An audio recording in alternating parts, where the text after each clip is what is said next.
This is me, one of the first people in the world playing a Nintendo Switch 2, and you might be wondering how I got here.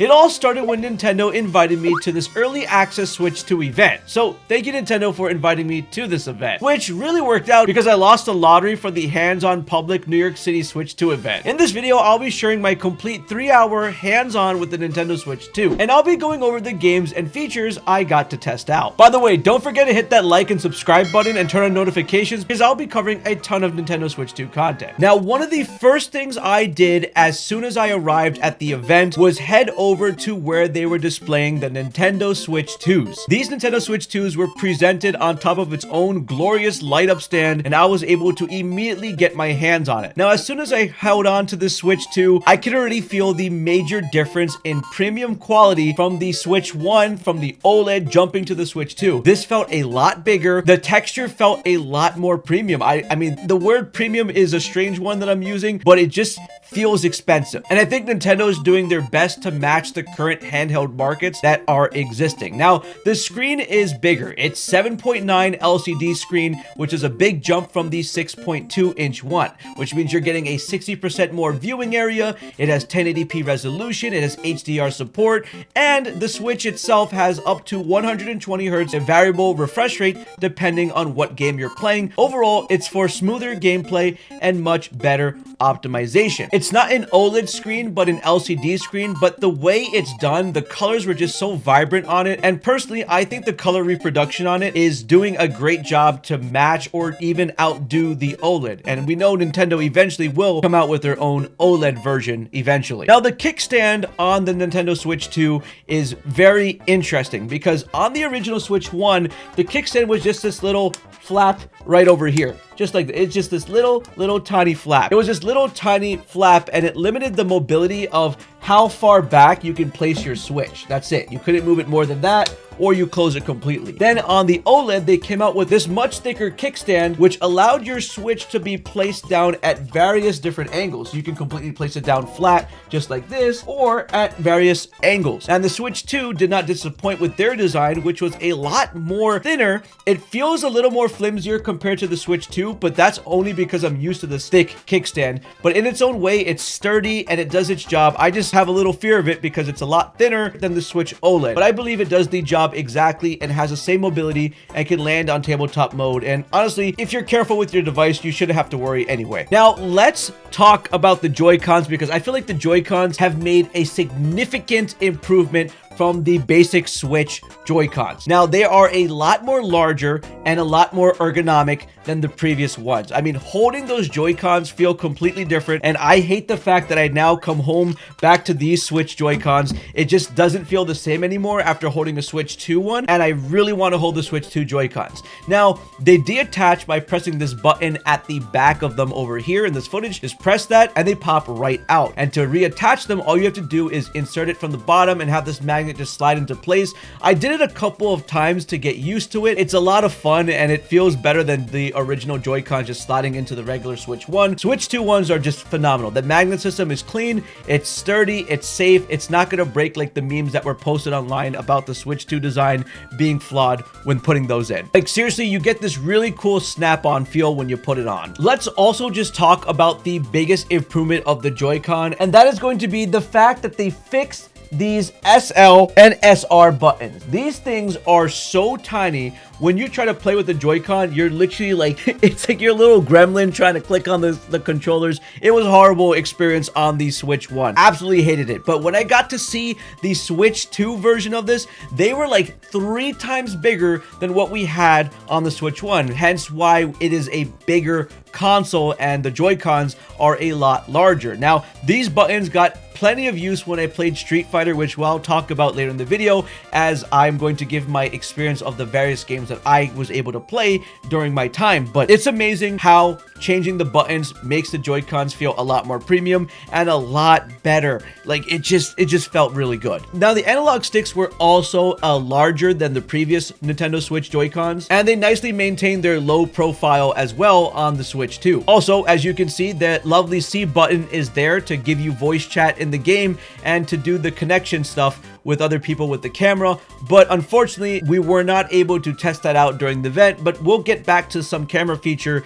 that I did get to test out in the video. Now the Joy-Cons also can enter something known as mouse mode, as there are optical sensors on each Joy-Con that allow you to do it, and I'm able to actually demo that in a game for you to show you its full capacity. In fact, I actually did it in 2 games where I did use the mouse. But TLDR, the console is just a lot bigger, it looks a lot better, and it has a nice premium expensive feel to it. Now let's move on to the first game that I played, which is Mario Kart World, and I'll give you my breakdown of everything I experienced in this game. By the way, you see this guy over here? This is my friend and YouTuber Roger's Base, who will be joining me throughout this experience as we basically played almost every game together. In fact, throughout this video, we actually end up battling each other in a ton of different games and challenging each other, starting off with Mario Kart World. Now, as soon as we were able to boot up our demo of this game, we were hit with so many characters. We were both literally freaking out and seeing how many characters were already available. The cow!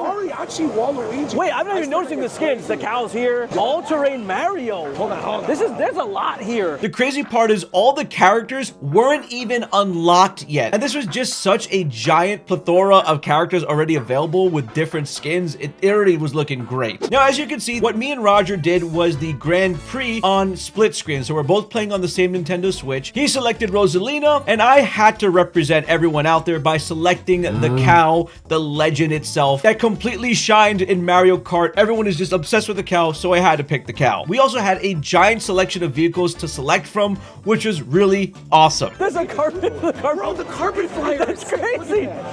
And the first racing map that we tried out was the Peach Stadium map for the Grand Prix mode. Now, immediately right off the gate, Roger took off and was nailing it. He was in first place, he was destroying, and me, trying to get used to the new Switch controllers, I didn't know what to do for a moment until I realized my muscle memory kicked in, and I realized these are just bigger Switch controls, and I started to go hard, and we started to enjoy and race. And the crazy part is Mario Kart World has 24 racers in it. Do you understand how chaotic this game is now that they increase it? They let anyone in the game. You got crabs, you got dolphins, and you got me, the cow. Anyway, once I was able to figure out the controls properly in Mario Kart World, I was then able to proceed forward. And there were a lot of crazy things happening. I mean, the backgrounds of these maps have so much going on in them. It's crazy. And there's so much detail that they put into the game that you can easily get distracted by looking away. On top of that, there are 24 racers in the game, so there is absolute chaos going on, and before you know it, you could get hit by a rocket, you could get hit by a giant size. One of the racers could be giant, and we even had a strange moment in our race where we all just turned into Goombas, and I'm still trying to figure out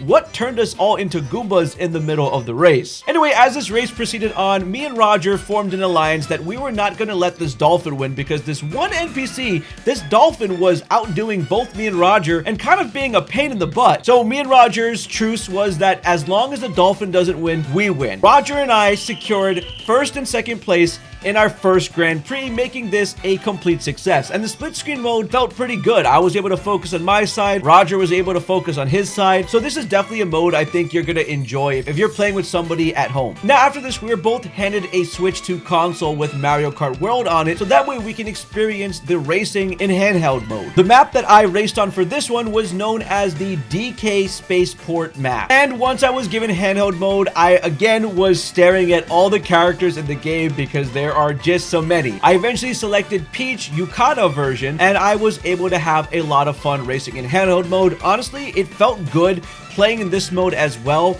Just having bigger controllers and having such a larger screen made it very easy to play the game and enjoy it. And the controls felt perfectly fine. But the DK Spaceport map was, I think, one of my favorite ones, as there was just a mecha Donkey Kong just throwing barrels at you. Now, and I can't wait for you guys to play this when you get your hands on it. Now, after we completed this game mode, we then walked into the next area where I was introduced to a bunch of Nintendo staff that was clapping for me because I was the best Mario Kart World player. I'm just kidding, they're clapping because we just entered the new area. Once we got there, they set us up on all these stations. There were a bunch of people there. Each person got their own station, and what we were going to experience was the game mode called Knockout Tour. For the Knockout Tour, I was able to use the Nintendo Switch 2 Pro Controller, which felt really, really good. So while everyone is queuing up for Knockout Tour, and once you select your character and the vehicle, I selected this specific Daisy and the magic carpet that just looks perfect. I don't know, it felt like a whole new world. Mario Kart World. I was able to do some free roaming. So while everyone is queuing up, free roam is fully enabled. I was falling down all the way and then I landed into water. So it's crazy to see in free roam that you literally can go anywhere. This means even falling off of a cliff and then you're just in water and you're just enjoying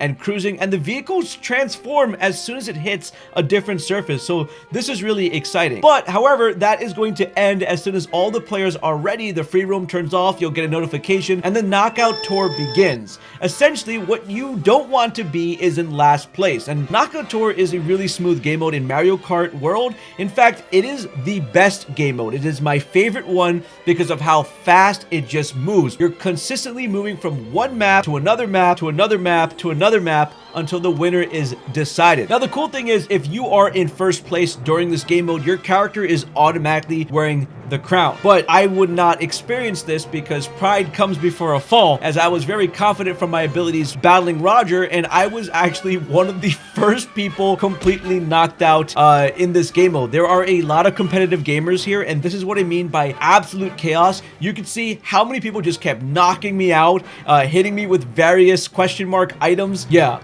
I just got completely demolished, and I'm going to get my revenge one day. But yes, I was the first person out in this game mode, so I just had to watch Roger play and see how far Roger could get. And Roger got pretty far, which was really awesome. And Roger played as the cow, and another cow took him out, but that's okay. But honestly, Knockout Tour was one of the favorite modes that everyone enjoyed, and this is going to be the most popular mode that everyone is going to play because of how fast, how smooth, and how clean the gameplay is. After Mario Kart, we entered an area where there were all these games that were there to try that were going to be available on the Nintendo Switch 2. And one of the first games we went over to was Drag X Drive because I just had to test out the features and how the mouse feature specifically works, since this game requires you to have both Joy-Cons and to have to drag them in order to get your character going. Anyway, let me explain how this went down. So the station that we went to had a mouse pad set up with two Joy-Cons that we had to put on our wrist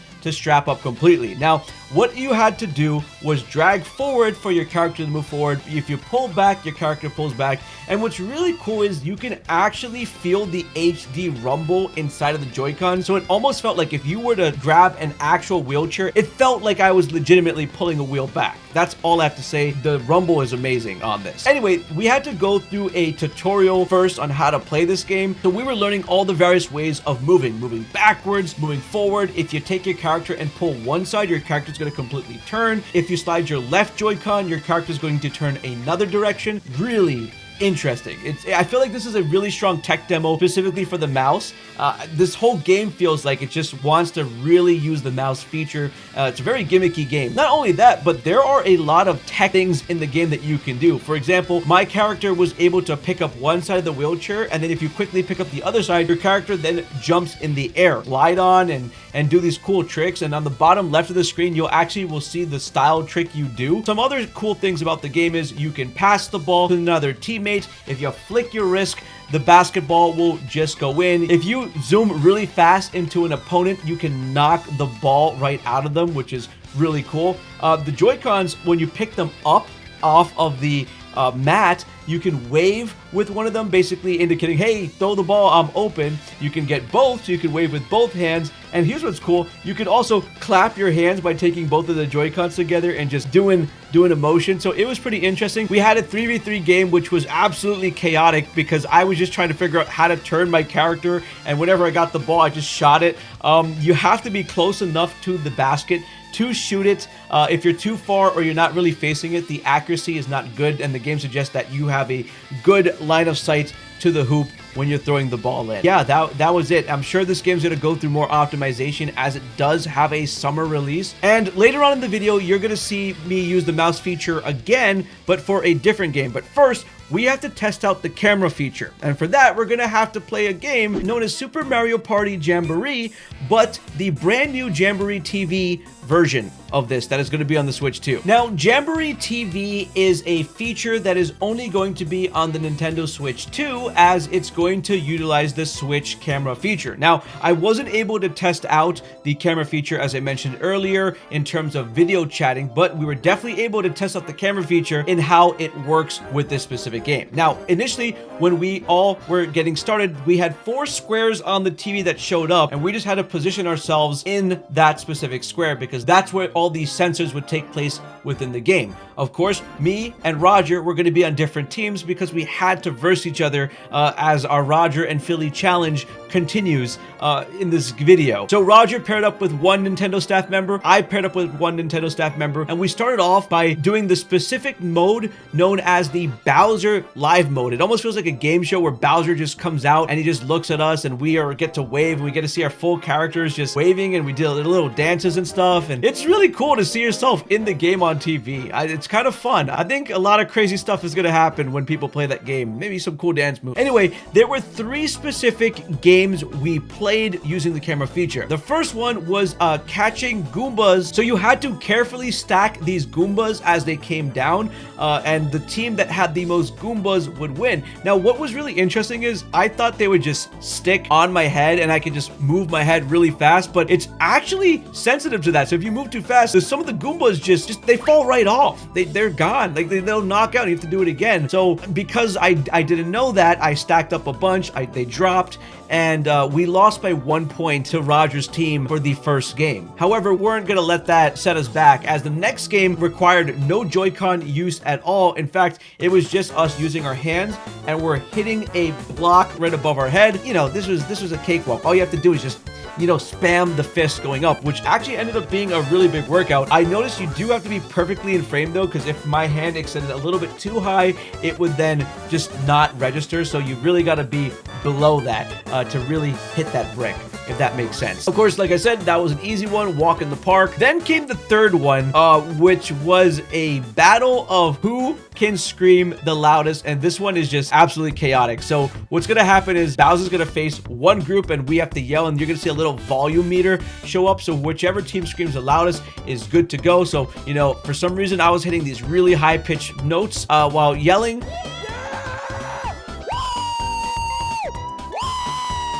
I don't know where that came from, and everyone on the floor, by the way, that you're not seeing is literally staring at, like, who are these people screaming? Anyway, we went back and forth. Roger tried to pull out his secret weapon by doing a Super Smash Bros. Sora reaction. But what he didn't realize was that he already blew his voice screaming over the Nintendo Switch 2 presentation. So obviously we won. That was easy. Roger already lost his voice and my team won. And that's pretty much what it is.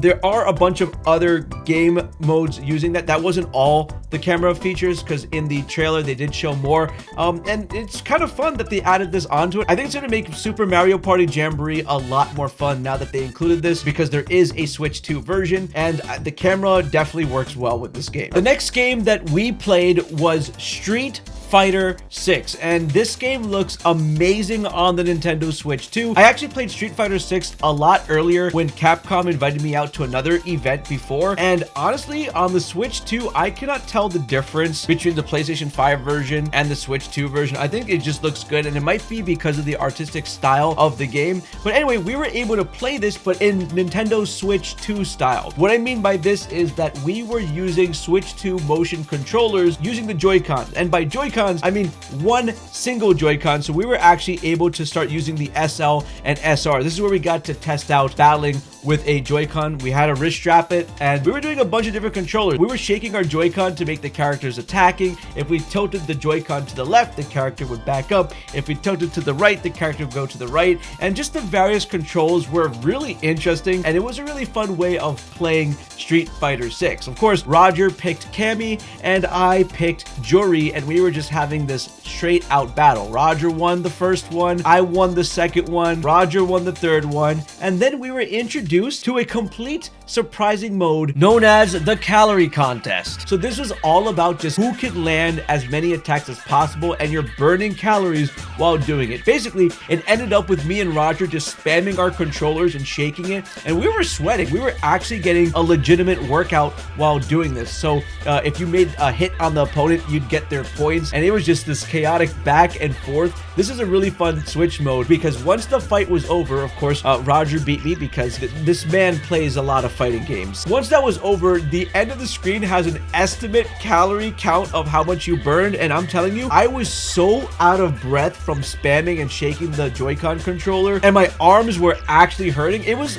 like I legit just did a forearm workout on top of like just sweating. My heart was pounding. We actually took off our jackets before we even did this game mode, and thank goodness we did that because wow, it was a very intense one. So I definitely think Street Fighter 6 on the Nintendo Switch 2 is a very fun game. I think the calorie mode is going to be great. Now, on this channel, I covered a ton of Zelda Tears of the Kingdom. So being able to finally see Tears of the Kingdom in 60 frames per second on a glorious, beautiful screen with buttery smooth gameplay was something I was really looking forward to. So me and Roger went over to the booth, and we had the option of choosing Breath of the Wild or Tears of the Kingdom, and obviously I chose Tears of the Kingdom because that's the most modern one, and it's basically Breath of the Wild but upgraded. Now, the first thing was being handed the entire Switch consoles to play in handheld mode. Just alone seeing how smooth that was in itself was great. It was phenomenal. The game looked great. I actually just played the opening sequence of Tears of the Kingdom where Link falls down and then you talk to the construct and then your demo just ends. And that was enough for me just to look at the water and be like mind blown by it. But of course, playing on the television screen with the docked mode is obviously a lot more insane than that, which I took turns to let Roger do it so we could get through this booth a lot faster, and I was just standing there in awe. When Roger booted it up, he was basically at where a boss fight battle would be, but it didn't matter. He just jumped right off down in the Zora domain area, and wow, the water was crazy. I mean, just we stare at water. We're nerds. You can see us freaking out over this in this clip. Oh, you're in the best spot. You're in the best spot. So much water. Then we wanted to test out how fast it was to teleport to another area because we wanted to see the environment there. And here it is. Here's how fast it took. 1, 2, 3, 4, 5, 6, 7. Okay, 7 seconds. It took a total of 7 seconds to do that. And in the new area, Roger was able to check that out, just explore, and we were just mind blown. And honestly, for anyone who has never played Breath of the Wild or Tears of the Kingdom, this is going to be one of the greatest experiences you are ever going to have. If you have already played Tears of the Kingdom and Breath of the Wild, I wish I never did, because this would have been the best way to experience it ever. The next game I got my hands on was Metroid Prime 4 Beyond, the Switch 2 edition, where I was able to once again be able to use the mouse features. Now, this game is completely gorgeous. It is jaw-dropping the way the cinematics are right from the start of the demo. I was playing in 120 FPS HDR at 1080p. The game was buttery smooth. I mean, it was just amazing to look at, visually stunning in all ways. I think one of the most amazing things that the team has done with this game is make the Joy-Cons seamless transition from the mouse modes. It's actually really impressive. Like, you could be holding it in mouse mode and then pick it up and the game just registers the fact that you're no longer in the mouse mode and you're playing manually, which is impressive. But the way I personally enjoyed playing Metroid Prime 4 Beyond was using my left hand to do directional movement and the right hand to be in mouse mode so I can completely aim at enemies. And this demo was pretty solid. I was able to learn how to shoot at enemies, use my missile attacks, shoot my cannon attacks. I also learned that Samus can roll up in a ball and do some plasma attacks. As I progressed further in the demo, I started doing different techs where I just run up to an enemy, drop plasma bombs as opposed to aiming and shooting. Actually, different ways of taking out enemies in the game. So it was really interesting to see what Samus can do. There was a little bit of a mini puzzle where you scan your face and then it opens up this mini game where you have to shoot all 4 corners of the screen to proceed through a door. That was the only one I've seen. I'm pretty sure they're gonna have way more stuff in the game in terms of puzzles. During my playthrough of this, I also got to have a big boss fight. It was a giant, nasty alien boss fight. The boss had full-blown mechanics, a giant health bar. I was dodging, I was doing double jumps, I had to turn into a ball to avoid certain attacks. The boss would always aim at you, you would have to get out the way. So it was cool to see a lot of movement tech happening while the boss is consistently attacking you and you're waiting to shoot the boss at its vulnerable points. That was really fun. I had a great time with this boss fight, and I'm pretty sure there are going to be a lot more difficult bosses in this game. It's such a good looking game, and I'm really curious what will be the most popular way of playing the game. I wonder if it's going to be my style of left hand and then right hand on the mouse pad. And by the way, I've never played a Metroid game before. I only played Samus and Smash Bros. So being able to see it, I wasn't as excited, but now that I've played the game, I am so excited to get my hands on this when it launches. This game is chef's kiss. Now, after this, Roger and I were figuring out what game we should play next when we stumbled across the Nintendo GameCube Nintendo Classic. The crazy part is that this is launching with the Switch 2 immediately with a bunch of games at the launch. Now, not only was this available for the preview, but they had the GameCube controller that you could purchase, and it was a little bit smaller than the original GameCube, but it was like the right fit for the hand. If you played a GameCube in the past,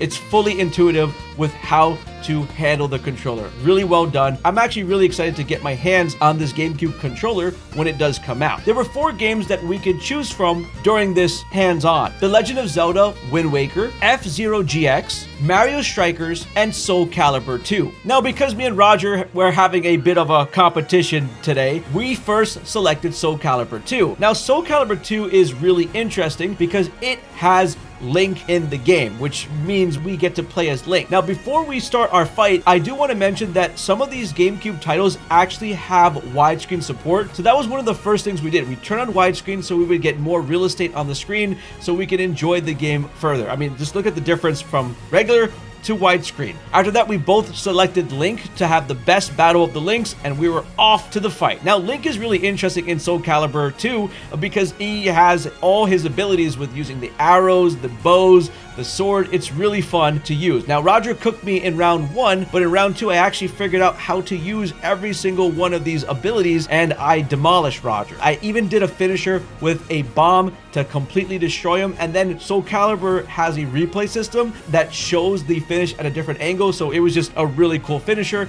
and that's all I could do to Roger because after that, we selected different characters, and Roger absolutely cooked me with Ivy, and then later on cooked me with Lizard Man. So the Soulcalibur challenge goes to Roger. After that, we then wanted to try another game, F-Zero GX. That we had to do a racing game. At this point, we were racing or we were fighting all night, and F-Zero GX was something we had to do. F-Zero GX also supported widescreens. We immediately turned that on, and when you race somebody, you have the option of making it a vertical split between 2 characters or a horizontal split between the players. We stuck with whatever was default in the game, and we selected from the racers, and we just had a blast. I mean, the game looks really, really well done for being a GameCube game. I think they did a little something on here to make it a little better. After we selected our racers, apparently a lot of them are unlocked. I didn't realize how many characters are there in F-Zero. There is so many characters. After we selected our characters though, we then selected the stage called Casino, and we just had a blast. We were just racing across the area. We were hitting speed bumps. We were sharing the same brain cell, and sometimes we fell off. It was a really, really fun time.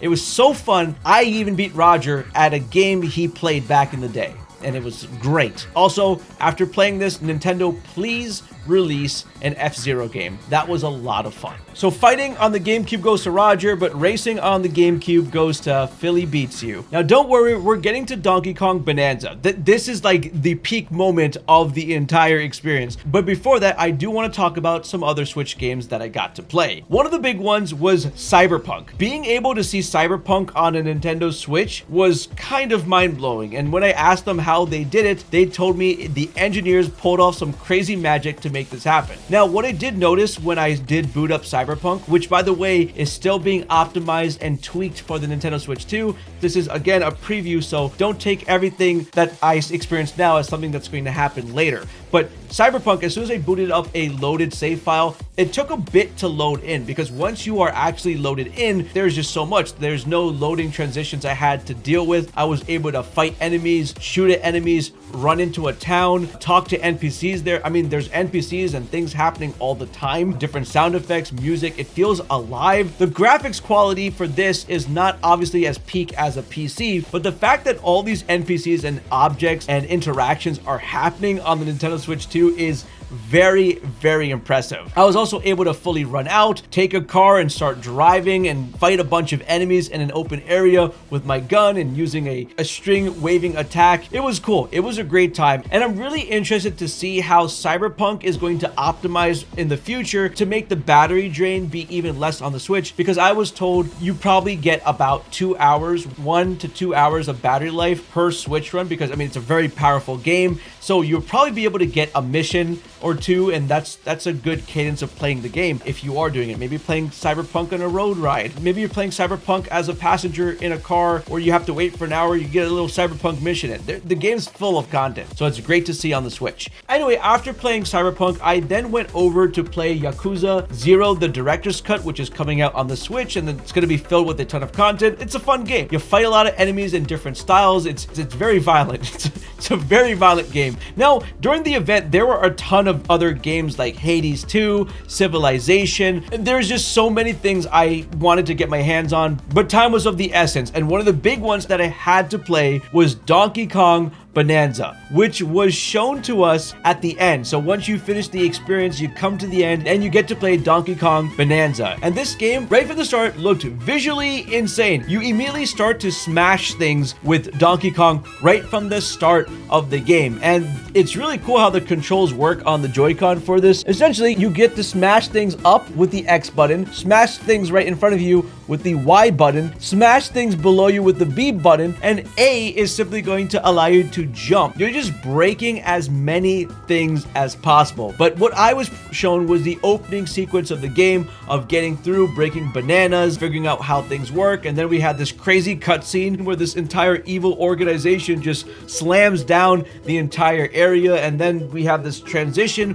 where Donkey Kong is in this island, and this island looks really familiar. Like, the vibes I got was just like Zelda Tears of the Kingdom on the first Sky Island that you're in. This is what it kind of felt like for the Donkey Kong game, except he can destroy every single thing in the game, and it starts to become this very addicting breaking game. Like, you want to just consistently keep breaking everything because there are so many secrets hidden throughout the map. I mean, there's gold, there's coins, there's fossils, different kinds of fossils, there's bananas. There's just so many things that you want to keep breaking on the map to find. And it's insane how the physics work in this game. If you press a certain button on your controller, Donkey Kong will just grab the earth below him or a rock in front of him, pick it up, and you could just throw rocks at enemies. Just throw these things. Not only just throw it, you can hop on it and it completely spins like a tabletop. And the physics are so insane that the spinning top you do on any of the materials or the rocks, it actually wears down where it disappears. So you can't be on it forever. You could jump up surfaces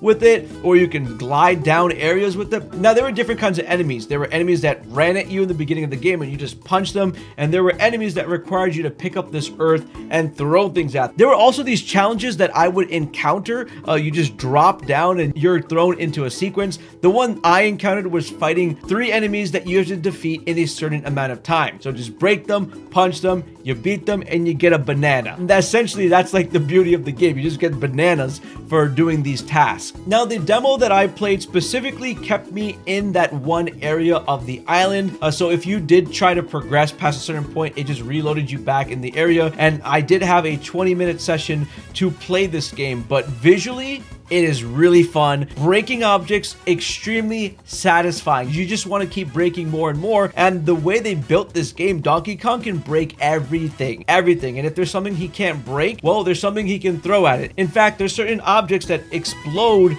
certain objects that only work by getting hit with explosive damage. There's secret pathways underground areas. I mean, there's just so much to do in this game. It's absolutely mind-blowing. And then Roger and I met up and said, let's do a speedrun challenge to see who can get the most collectibles. And when you're speedrunning against somebody trying to smash rocks all over the place, trying to see who can find the most collectibles, this game gets a new level of competition. Like, who could get the most fossils, who could get the most bananas, and we were having a blast. In fact, because we came back the second time and we started to do everything on the map, we were able to explore so much and figure out so many secrets that existed in the game, and this was only the first map. And honestly, I see Donkey Kong Bananza as seriously becoming a Game of the Year competitor. It is a ton of fun. I, of course, beat Roger and had more bananas than him, even though the demo shut off so we couldn't tell, but I clearly won that. So I hope you all enjoyed this hands-on experience that I had. TLDR, the Nintendo Switch 2 is a great system. It feels extremely premium,